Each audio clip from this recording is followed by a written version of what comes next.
Greetings, Ranger fans. Jake here for another edition of Deeper Run-Throughs Live, where we take a look at the final 11 episodes of Power Rangers Dino Fury Season 2. We will be doing, again, our unscripted, off-the-cuff reviews. In this case, this will be, again, another double feature, episodes 38 and 39 of Power Rangers Dino Fury, which are, respectively, episodes 16 and 17 of Dino Fury Season 2. Tonight we are looking at Wishful Thinking and Things Unspoken as we continue our countdown to Cosmic Fury. So welcome to everyone in the chat. Happy Friday, Sean. Good to see you. I hope that everyone has had a good week.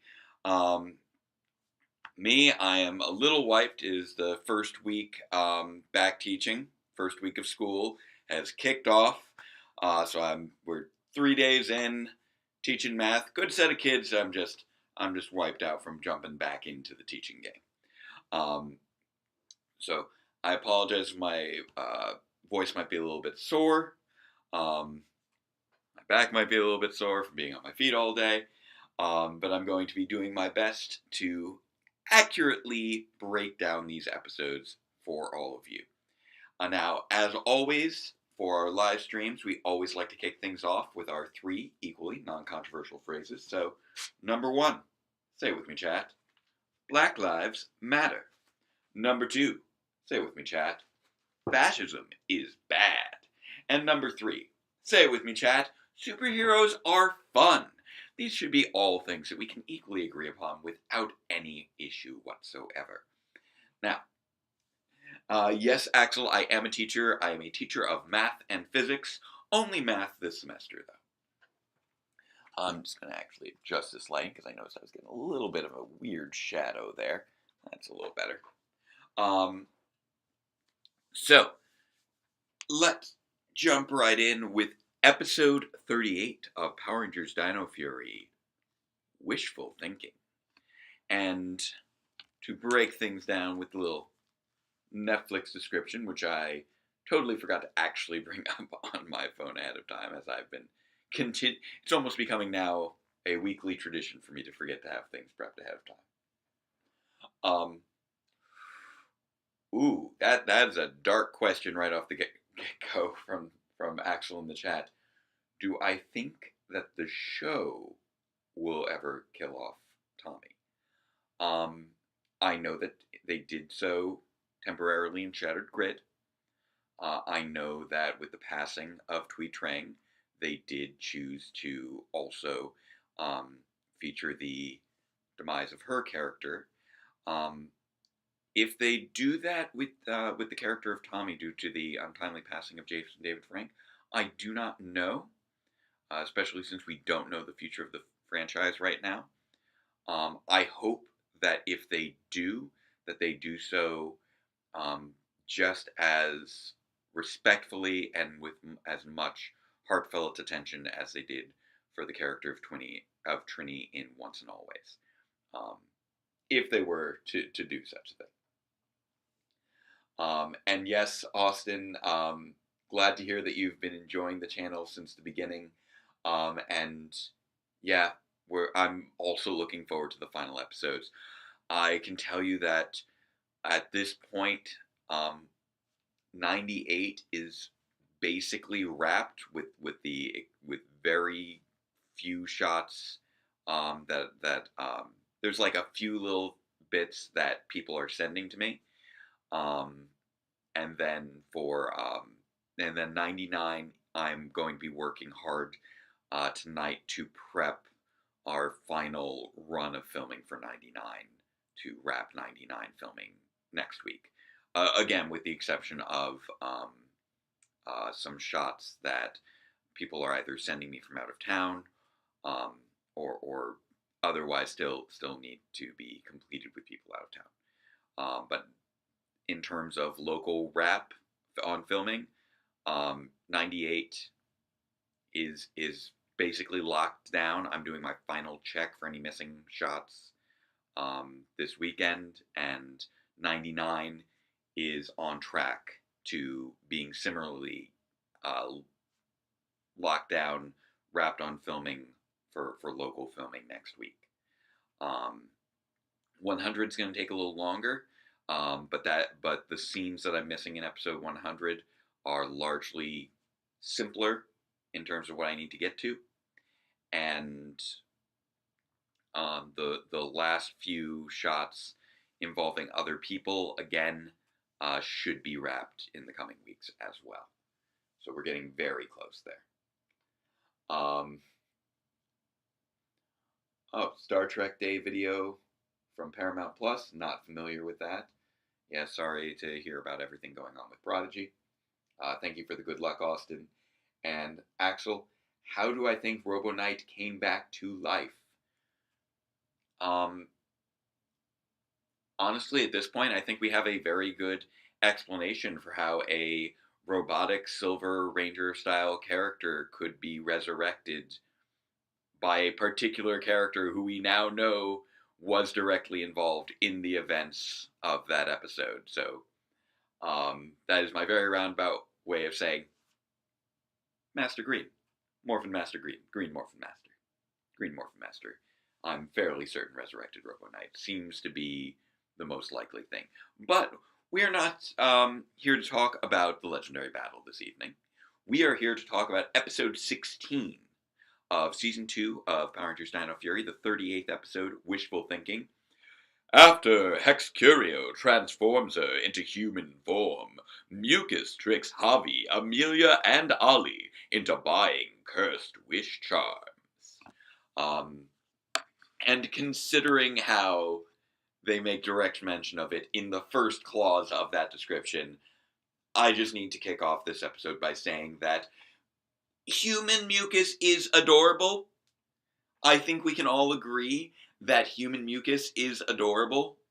Hence the use in the image for the thumbnail for this live stream. And I feel like that sums up this episode in a nutshell actually really well, in that the first thing that comes to mind with this episode is not necessarily specifics of the plot, but adorable visual moments. There's a lot of fun, cute little things that happen in this episode. This is probably the most standalone episode of this run. We had the very big stretch of episodes prior to this, the 6 episodes leading up to this, all basically tied into that return of Lord Zed. Or the 6 episodes. Yeah. I'm losing track of my brain. No, the 4 episodes. 4 episodes leading up to this, all tied in solidly with that return of Lord Zed.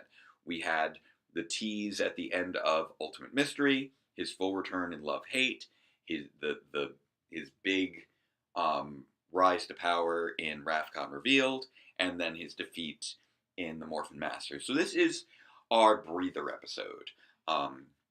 One could also often refer to these as a filler type episode. There is a little teasing of other developments, but apart from those little moments of touching on the characters and their arcs, specifically Amelia, and to a lesser degree Javi's overall arc of his music career, this one is just the lightest, fluffiest episode in terms of the actual contributions to the storyline.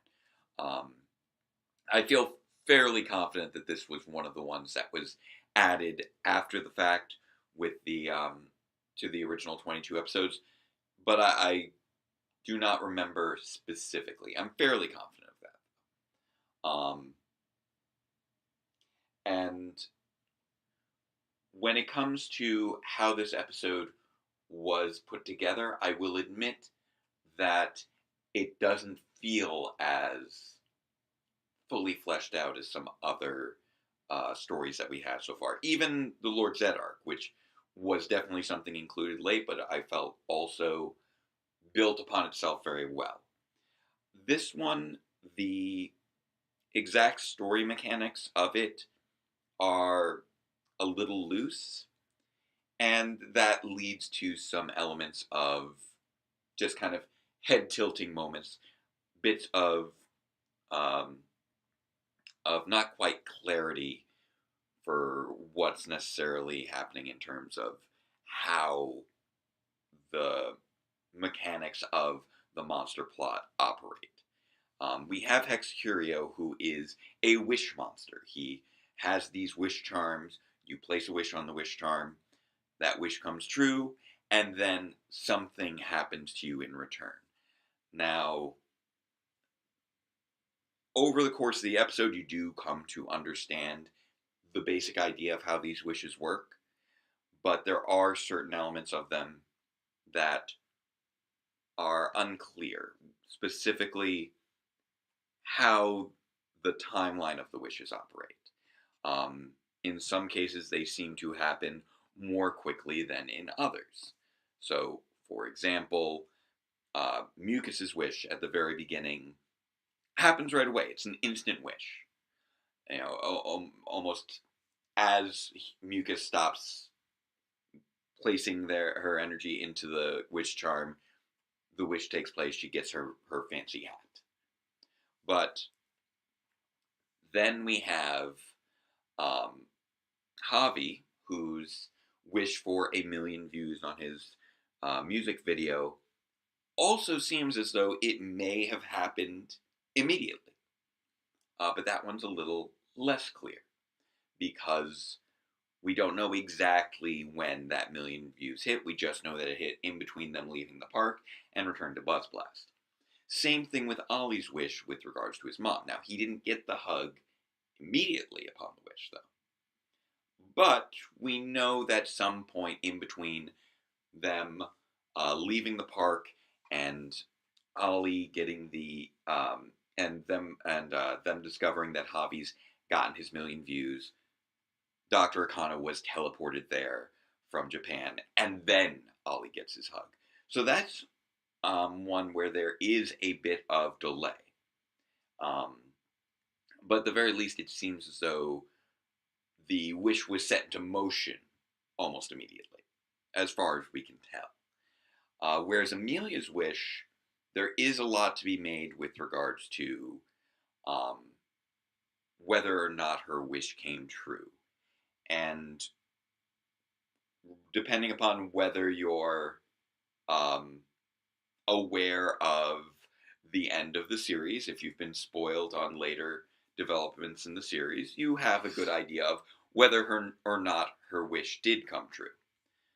However, we do know that it did not come true immediately. She did not interact with anyone whose name and face she did not know in between leaving the park and getting to Buzz Blast.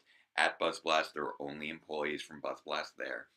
So her wish, regardless of whether it happened or not, and I won't give that away one way or the other right now because I'm trying to avoid spoilers for the latter portion of the series, during which obviously Amelia's search for her parents is prominent. We don't see her wish come true in the same timeline as the others, and that's something where it definitely raises confusion as to the nature of these wishes, especially because Hex Curio is actively offended by the implication that his wish was that his wish charms are bogus. Despite the fact that by this point, that particular wish charm had not taken its effect. And that's something where I understand hiding the ball, I understand playing around with things, but it did add a layer of confusion to the mechanics of this monster spell. And leading us to wonder what is going on, how exactly does this work? And that's always something that can be a point of frustration, especially for extremely detail-oriented fans. A lot of times we want to know every little thing about every little thing. And when you don't have clear-cut rules, it can, to a certain degree, undermine the stakes or make certain things feel as though they are inappropriate or come out of nowhere. Um, just as the side effects of the wishes also don't necessarily seem to have much rhyme or reason to them, which is, again, a point of oddity. There's cool, fun things happening to the Rangers, but they just seem completely randomized and they don't seem to largely have explicit character associated purposes. Like Ollie wishing for a hug from his mom and then turning into an action figure. Um, that feels like, okay, I guess you hug a doll, and so he becomes a doll, although he's very insistent that he's an action figure. But that doesn't really feel like it's being explored there. Amelia's wishing to see her parents again and then gets reverted to a younger form. Okay, we might see something here, but that's one where basically nothing was done with that. That we didn't have any exploration of that. It's like, okay,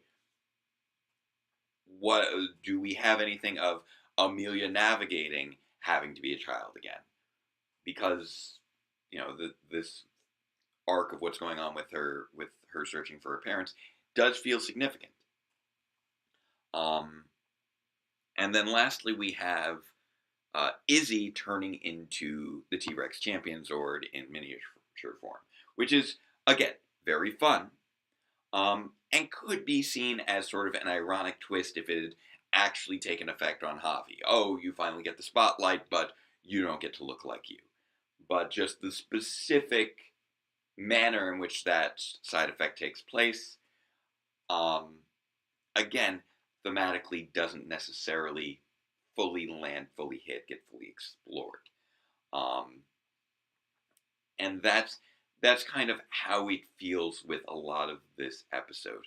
A lot of the elements of it, while fun and potentially really intriguing from a character exploration perspective, don't feel like they're fully taken advantage of. And I think that part of that is because the wishes are so scattershot in many ways. They'll digging into so many different elements of these characters that none of them really get fully explored in many regards. Largely because this is clearly a Javi focus episode, and therefore, despite him not actually receiving any of those side effects, he's the one who has all the focus placed upon him. So we get more time with Javi's photo shoot, or him debating whether or not to destroy the monster. And, certain parts of that are like, okay, I see what we're going for this character arc. I see what we're trying to do that. Okay, you stumble into fame. You don't want to step away from it. Not too dissimilar to Dana's character, little character arc in the Limelight, back in Power Rangers Lightspeed Rescue. Very similar in that regards. Ranger stumbles into fame, allows that fame to distract them from their Ranger duties, and ultimately needs to make a choice. Even, Operation Overdrive did that in Dax Camera Action, although that was definitely not one of my favorite episodes of that season for various reasons. Although I do find it funny how predictable some plot beats of it were. So this one we do get that greater focus on Javi, and the whole thing with him having the 1 million views. And as a YouTuber, I wish that I could provide more insight into that. I can't pretend that I've had anything approaching that level of success, with the partial exception of Power Rangers Grid Defense, which is our most watched video, and definitely has a good number of views, but that took a very long time for it to get there. Um, Actually, I wonder how many views that's up to now. I know that it was up to I know that it was up over a quarter million views a while ago. I'm trying to remember. Um, Actually, that is something I can look up actually. But I can see my most viewed video and how many views that was. Um, so yeah, that one made it up. So yeah, that one's right. That was at about 200,000 views. Um, so it looks like that hasn't changed much in the last couple years.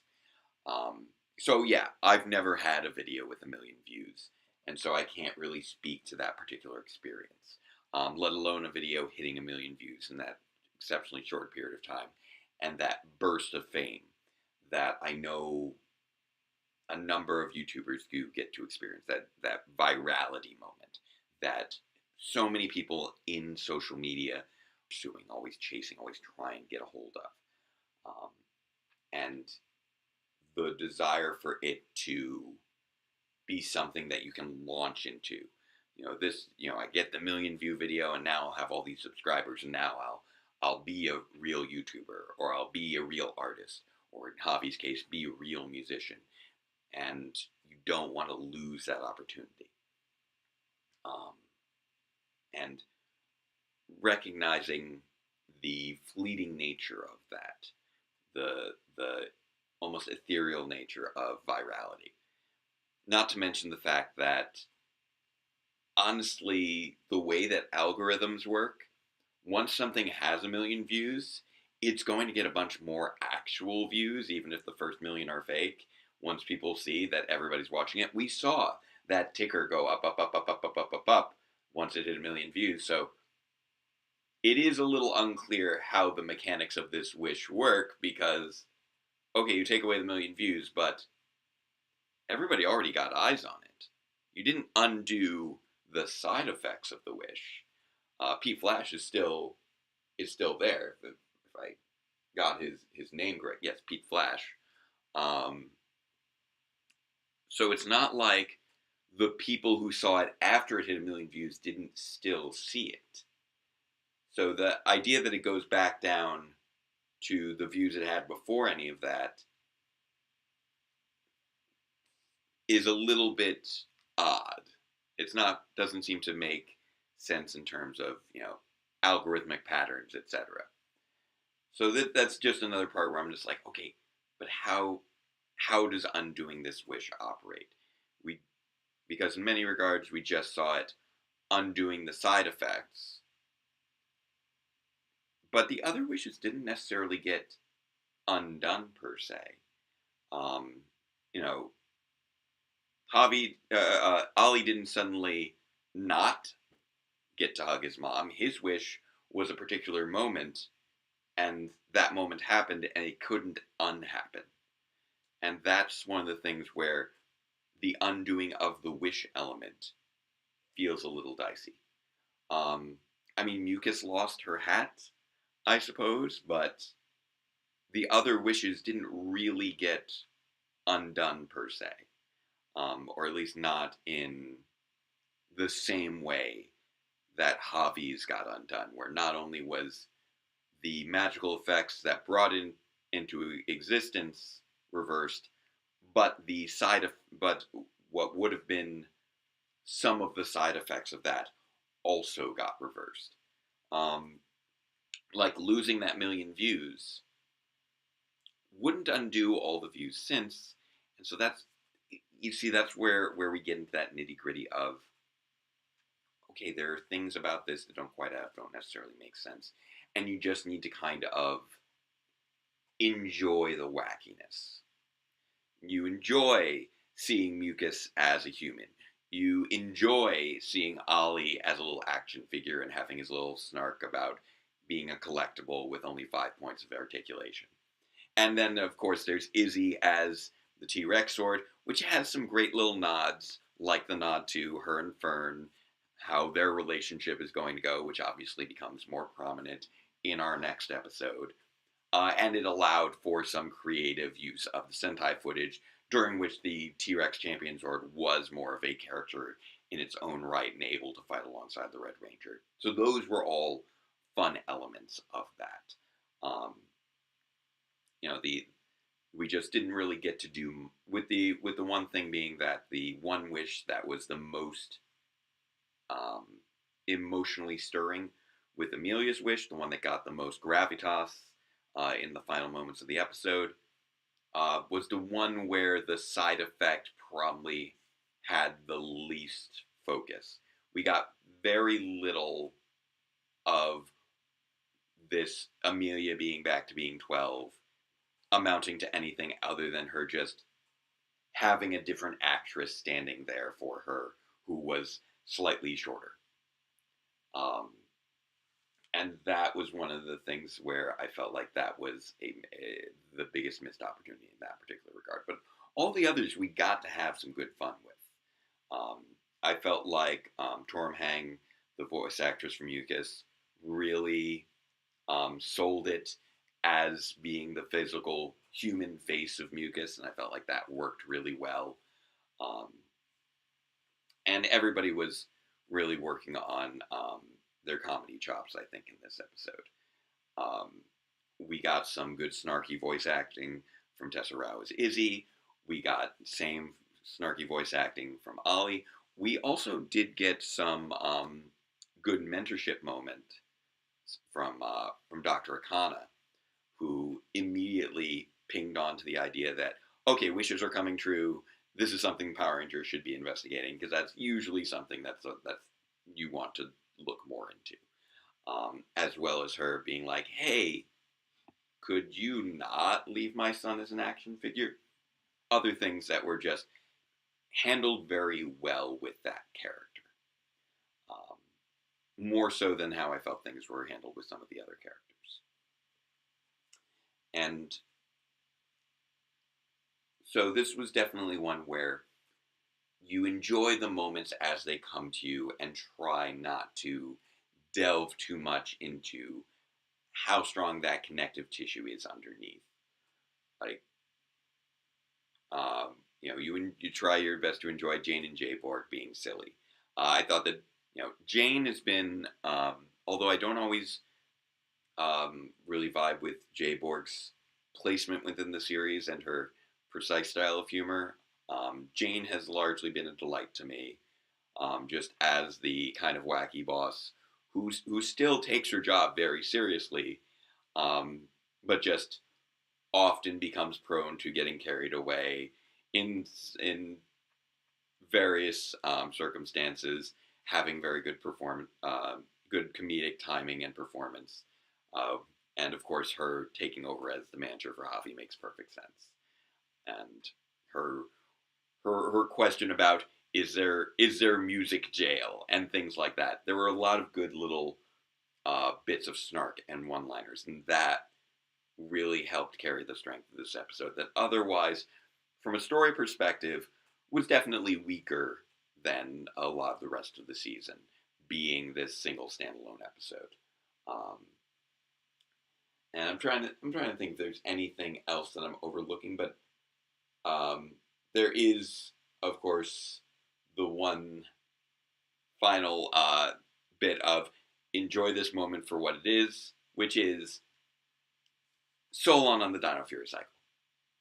Yes. Yes, yes, yes, yes, yes, yes, yes, yes, yes, yes, yes.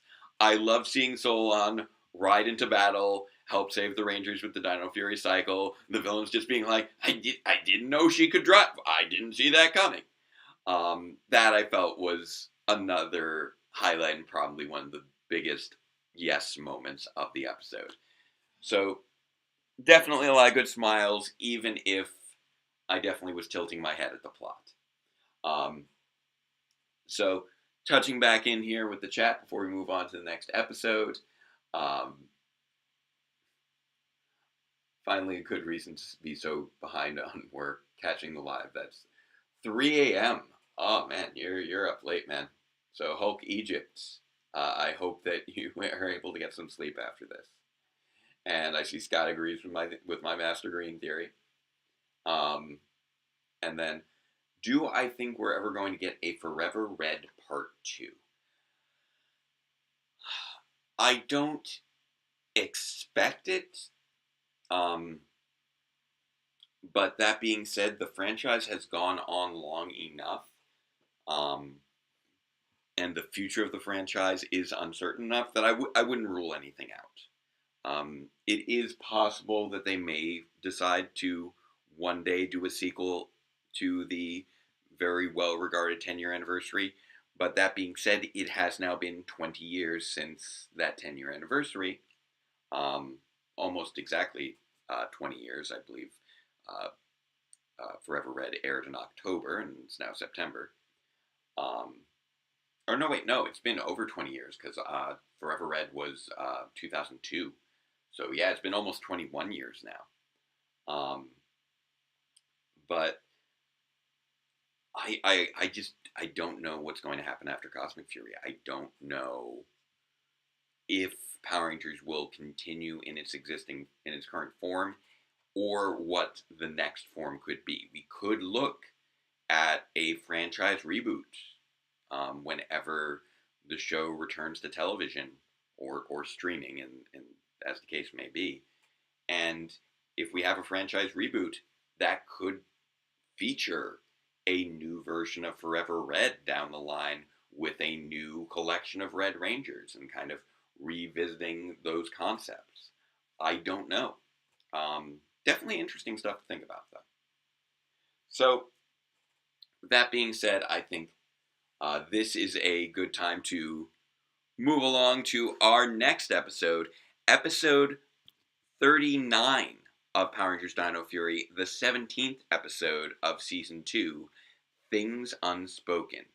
And this one is definitely was definitely an instant fan favorite. So let's read off our description from Netflix. Izzy is torn following Fern's acceptance to a faraway college. The Rangers try to stop Quickspine and Mucus from stealing Carlos's key. So interesting, they use Warden Garcia's first name on the description there. But yes, Izzy and Fern, obviously the big central focus of this episode. Their relationship being front and center, in a way they haven't truly been since they were established back in the Matchmaker. Um, we've definitely seen them together, being adorable. We had a great episode in season 1 with Crossed Wires, where we got a little peck on the cheek because Fern wanted to make sure that Izzy was staying on top of her studies.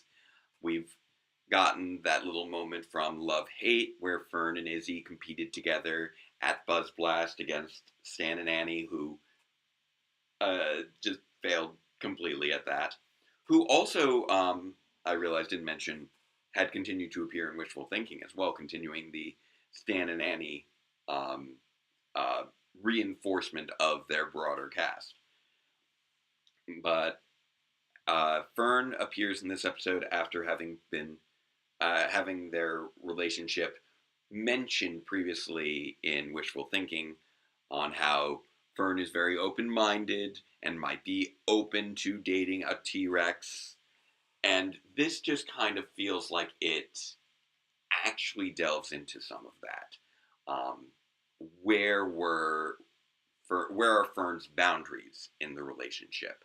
How open is she if she knew more about who Izzy really is? And it's so effectively and realistically managed with these character relationships, and it's handled in such a healthy manner. I think, like, you never feel like anyone is being unreasonable or clearly in the wrong. But it's still heartbreaking to see them both, all sides being in pain here. Because also we do have Warden Garcia having frustration over realizing that his daughter lied to him. And that's just very good writing, very good storytelling, very good character work. You want to make sure that when these characters are in conflict, provided that you're not talking about hero versus villain, when you have these character conflicts, that they are coming from genuine places, and you don't have anyone feeling like they are acting out of character for the purposes of conflict, or that their character is being unreasonable for the purposes of conflict. We understand why Izzy makes the choice not to go to the college, to Oakdale College. We understand why she's not telling her family and her girlfriend. We understand why her girlfriend and her father would be upset by that. We understand why Fern could read the situation in the way that she does, seeing it as being, oh, you found out I was going to this college and then you didn't want to go to it anymore. What is going on with this relationship? I need some space if you can't be honest with me about not wanting to be with me. And that's just so heartbreaking because obviously Izzy does want to be with her. But she can't provide that alternate explanation. Or at least not in the moment. Not in a way that can be quickly conveyed. And I love how, there is no wacky hiding the ball here. There is no split in the Rangers in terms of support. Everyone supports her in her choices, supports her in her relationship, and is like, we're happy for you. Oh, but this is something that's difficult for you. Like everybody, all throughout, just reacts so realistically in a healthy sense. I recognize that real people do not always react in that healthiest sense, or that, and that doesn't necessarily mean, and that doesn't necessarily speak to the realism of real person um, reactions.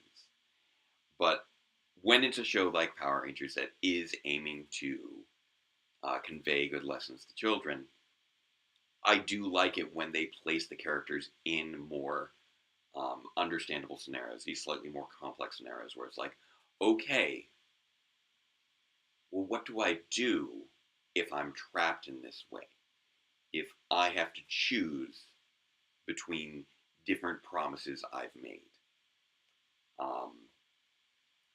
And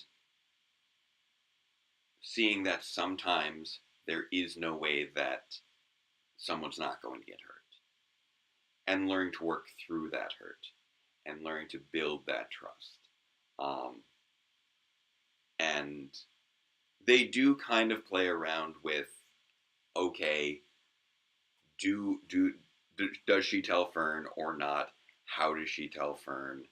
How can she be sure that she's safe telling Fern? Um, should she tell her family? Does her family deserve those answers? Does Fern deserve those answers? Who deserves to know, and how much do they deserve to know? There's so many layers to that are so interesting to look through, and it's a version of the do I reveal my identity story that I don't feel like we've really seen before in Power Rangers, or at least not executed with this level of nuance. Um, I mean, we've had things like Chase playing back and forth with his girlfriend Kaylee, who had the crush on the Black Ranger, and whether or not, and how that relationship worked, and things like that. But that was more played for comedy, and this one was, I think, very effectively played dramatically. Um, that final scene at the bus station is, I'm certain, brought some Ranger fans out there to tears. It gets me. I was rewatching it, these episodes this week to prepare for the live stream, and it got me choked up watching it all over again. Um, that moment of Fern just seeming so hurt and wanting to know what she did wrong, but at the same time not trusting to get a straight answer. And then Izzy having all this pain over what she can and cannot convey. Um, and that's just so so effectively acted. Like, there's excellent chemistry between the two actresses, um, excellent performances. You know, Fern, I think, has really had a chance to grow into being a vital part of the cast, um, and you know, from that very small initial introduction, without, I think, even having a her name be spoken aloud in her very first episode, and the manner in which these two have grown together has just been wonderful to watch. Um, I, I really do enjoy their relationship, and it's been one of the stronger Ranger relationships I think we've seen in the franchise. And for that to be said of the first ever gay relationship that we see on screen in Power Rangers, for it to be done so well, I just got to give a big kudos to the writers for committing to really um, doing their due diligence on that. And honestly, I'd say between this and the prom episode, this season was, they really earned that GLAAD award. It was just wonderful, excellent work. I could just keep gushing over that. You know, the joy over realizing, um, you know, that they love each other, and now I understand. This was why. This is the one explanation that makes sense, and she communicated it in a way that Fern could verify and trust. Um, because just saying, "Oh, I can't go to college because I'm a Power Ranger," that I feel wouldn't have worked if she had come out and said it, because it could have just felt like another lie to be used as an excuse. But the "I love you too," having something that acknowledges something that only the Green Ranger would be able to really confirm. Because, like, let's face it, it wouldn't have made sense for the Green Ranger to say, "Hey, by the way, I know your girlfriend never said this out loud, but she loves you." That wouldn't have made sense. Her being the Green Ranger makes sense. And Fern realizes that it makes sense, and it fits so well, and there's that joy of that shared secret, and it's just so good, and just, you know, the corny little "may the power protect you" at the end. Just love everything about that scene. It really brings it all together. Um, I think I overlooked something in the chat that then went away.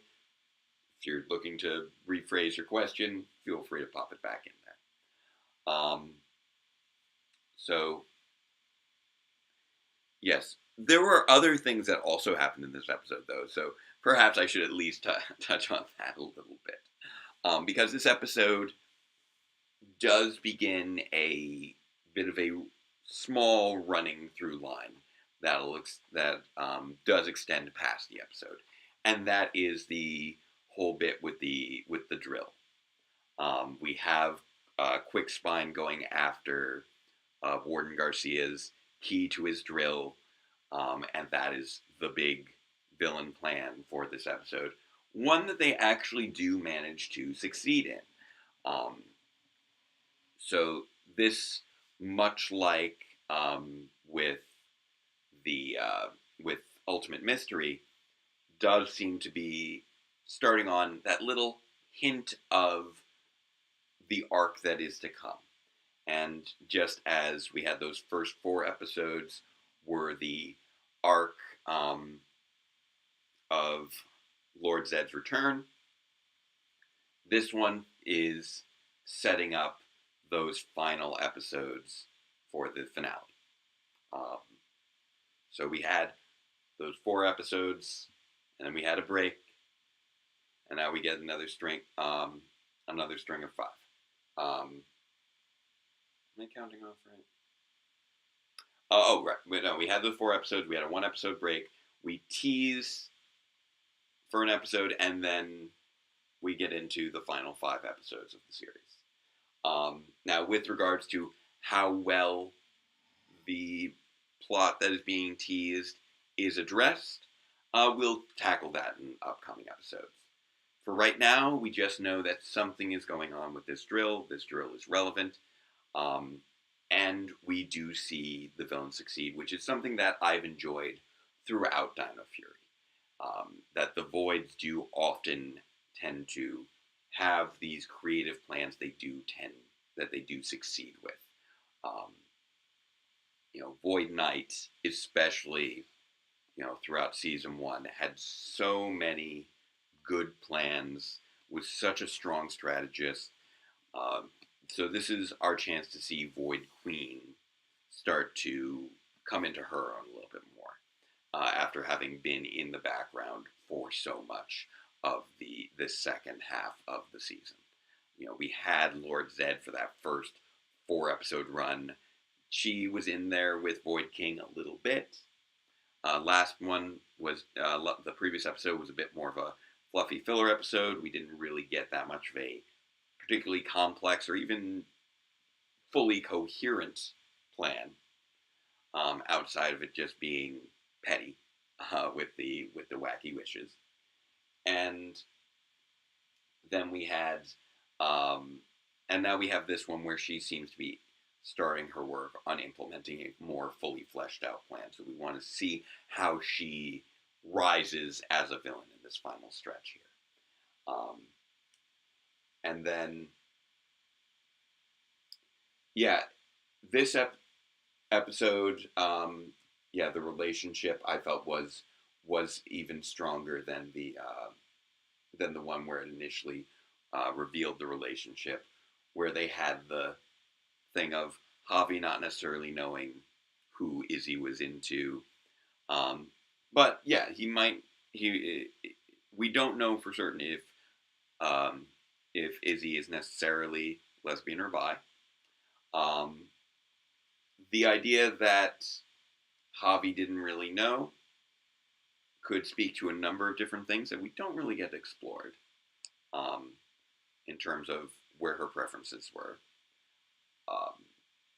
It is possible that Izzy's bi and has had crushes on boys in the past. We don't know. Or it is possible that this was Izzy's first relationship at all, and it was something that just she had not really expressed yet, which feels a little less likely. I can speak as a teacher of teenagers, often with attitude, that at the very least, it seems with the current generation of teenagers, they are far more open about their gender preferences with their peers, and due to the greater acceptance that many of them experience now. At the very least, when they are at that dating age and feel prepared to pursue dating prospects. So they are, I think, fairly likely to say that they are gay or bisexual before they actually are able to establish a relationship with someone else of the same gender.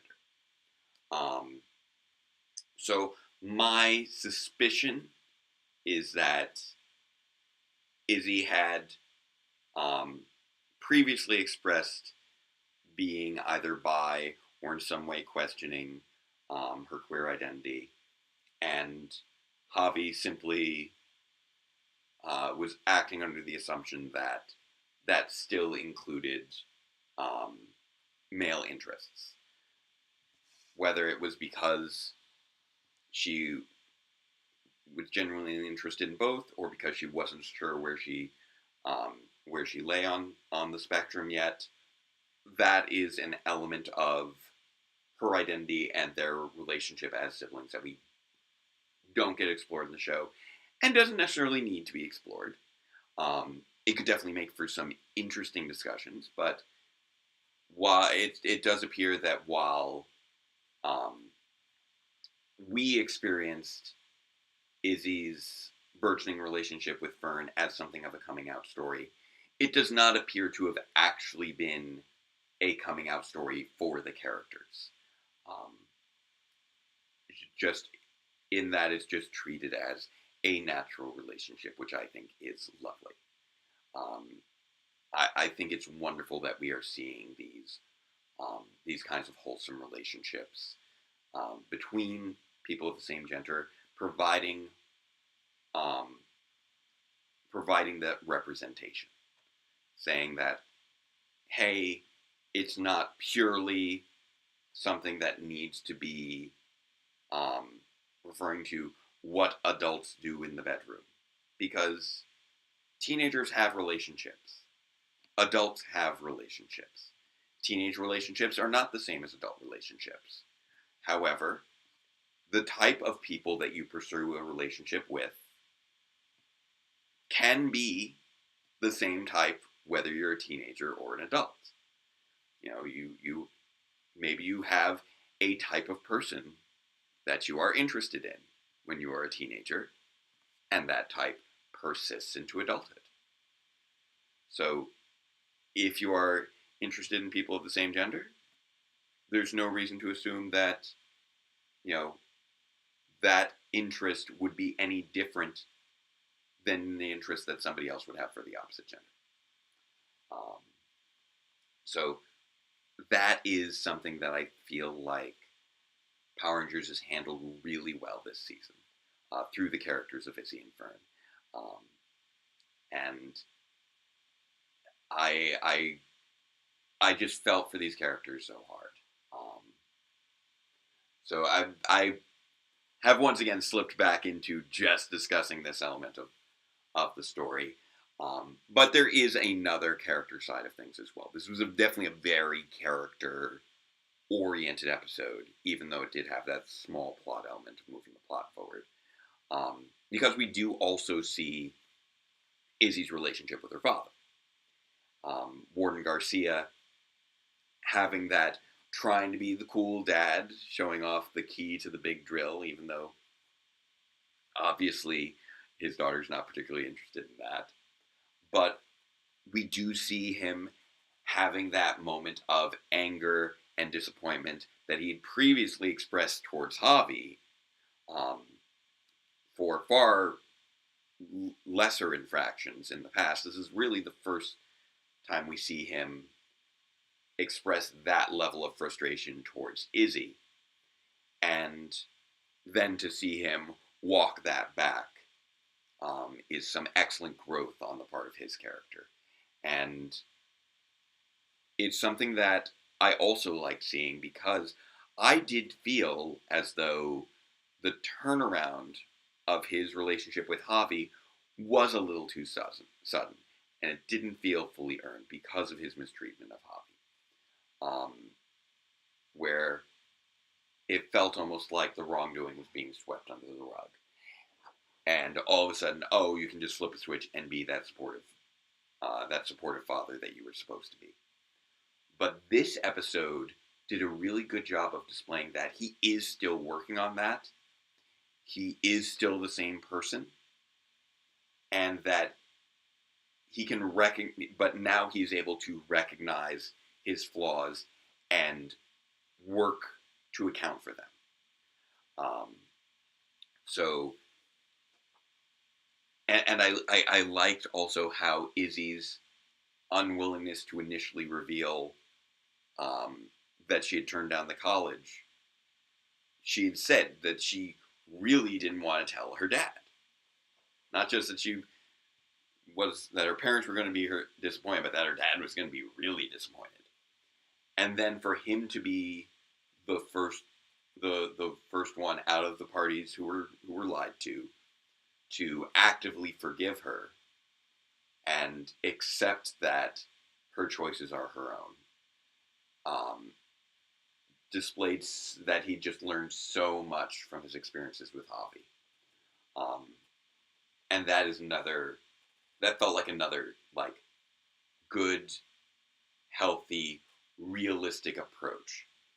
Like, yeah, he's going to be angry when he finds out his daughter has lied to him. But if he is trying to be a better father, he's also going to work to make those amends. Um, Speaking as a father myself, I obviously I don't have a teenager. I have a toddler, but you are always trying your best to do the right things and to communicate effectively. Um, Effective communication with a 2-year-old is challenging. For you have to explain. No, um, you know, it is time for bed, or it is time, to go to daycare. We can't just stay and play. We need to go do this other thing. Things like that can lead to a push and pull, and you do get it's so easy to get sometimes frustrated in the moment, um, and maybe you might have a little tone to your voice, or you might get a little sharp, or something like that, and you immediately can, but you need to be able to then say, okay, look, I'm sorry that what I did or what I said upset you. I recognize that you are trying your best. You may not, you know, we may not agree on something, but I'm here for you and I want this to be a good experience for you. I want us to have a good relationship. That's what I'm seeing happening with Warden Garcia here. Um, and that I feel like that willingness of a parent to apologize to a child is so valuable. Um, I any time if I do something wrong, it's like, oh, I'm sorry, I put the stuffed animal in the wrong place. I'm sorry for that. Obviously, that was something that was important to you, even though I didn't understand it. Um, I feel like that fosters a healthy, open, honest relationship, and I felt like that was what they were really building up here. Um, and for anyone out there who may be raising a toddler themselves, I can tell you one thing that I always try to keep in mind is that the terrible twos are terrible for them too, because they suddenly have a much broader view of the world, and they don't quite have the ability to fully communicate what they're feeling and what they're experiencing, and everything is just so overwhelming so often, and so much of the bits of acting out you experience with that age is really just their frustration of not fully understanding the rules of the world, but understanding just enough to know that they want to be a part of it. And just always trying to put yourself in the shoes of your child and understanding what it is, um, that even if you don't understand why something is important to them, recognizing that this is something important to them, and it is your job as a parent to support that, to foster and earn that honesty, um, and to provide guidance to help them um, avert pain, because you do not want to see them in pain. And he is able to see that Izzy lying to Fern um, is causing Fern pain, and seeing Fern in pain is causing Izzy pain as well. He obviously cares about Fern and her feelings. He's supportive of their relationship. Um, but his primary focus is his daughter, and he can tell that his daughter cares about this girl and needs that little bit of, look, you don't need to tell me, okay? I'm a grown up. I can deal with it. It's okay. You need to do something for her because she doesn't understand, and you might not continue to have her in your life if you don't come clean about this. I'm your dad. I'm always going to be there. You want her to stay in your life, you're going to need to build something a little bit stronger and more honest. So the fact that relationship was also so well executed and supported the core relationship of the episode being that relationship between Izzy and Fern, I felt was also really, really strong. So, yeah, I'm just kind of gushing over this episode in so many regards. We had some fun fights. There was the we had Mucus on the zip line, Izzy fighting henchmen. We had her fight with Quick Spine, and those were all good stuff. But everything just kind of fades away compared to just how strong that core emotional through line was. I'm trying to think if there's anything that I overlooked with regards to the episode. And honestly, there's just little things like using Quickstand on Quickspine was a little bit of a wacky application of the Dino keys, which is something Ryu Soldier did all the time. We don't get too much going on with the voids in terms of them having that much going on outside of their plan, but that's fine. These things were not the focus of the episode. The focus of the episode was this relationship and Izzy having that support of everyone surrounding her. And that even extended to her Ranger family. All of them saying, look, if you want to stay a part of Fern's life, we trust you to do the right thing. And Solon using the computer to check bus schedules because Solon is so supportive of everyone. So, yeah, I guess I can't say enough good things about this episode. Definitely a highlight of the season. Not one of those real plot heavy episodes, but definitely a very good character heavy episode. And Izzy has just been, I think, a really strong character for the season. Probably my two favorite Rangers this season have been Izzy and Zato.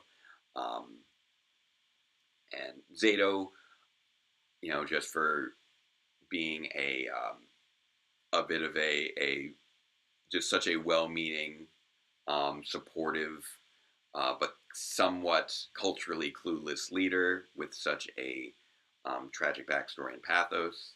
And then Izzy for being that, young, energetic, snarky character who is also someone who has very clear goals and drive and a fierce love and strong relationships that are just explored so beautifully and demonstrating a form of relationship and a depth of relationship that Power Rangers has never really gotten a chance to get into.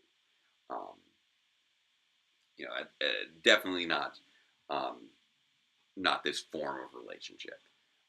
Although I even when it comes down to depth, there are very few that have had an opportunity to be explored to this degree. I think even though we've only got relatively few episodes really focusing on them. But getting to see that, that spark of love, that initial move, the, you know, the comfort, the, the joys, and then that first real struggle. Like that is the teen relationship that I don't think Power Rangers has ever quite hit before when it comes to their teenage relationships. You have Kimberly and Tommy, Kat and Tommy. We have Calvin and Haley. We have a few that were kind of hinted at, like, there was a little bit of a ship tease going on for a bit with Kira and Trent. And then we have, Zoe and Nate was solid, but I feel like Izzy and Fern was just handled very, very well. And I don't know how many more times I could say that. So I think we're pretty well coming to the end of this live stream. Unless anyone else has anything they would like to ask or comment on in the chat, I think this is a good place to kind of round things off. So thank you all again for joining me. I hope that you all have a great week, great rest of your month. Please invite more people to come join us for these live streams. I know that this is a bit of a late exploration of these episodes, but hopefully they can be functioning as a good refresher of everything as we are leading up to that big premiere of Cosmic Fury at the end of the month. And I see that, yes, the love of my life is asking for some ice cream, so I should be wrapping things up here. Did I get a little heart from the chat? Oh, that's lovely. So I think I can get into those final non-controversial phrases. But yeah, as I said, guys, bring friends. I want to see more Ranger fans on these Fridays as we're counting down and refreshing going into Cosmic Fury. And I want to get as many eyes possible on the big finale of Database Rangers Power Reviews, which is getting so close to completion. I think this might actually be it as we hit the end. So, our final 3 equally non-controversial phrases. Number 1, say it with me, chat. Love is love. Number 2, say it with me, chat. Trans rights are human rights.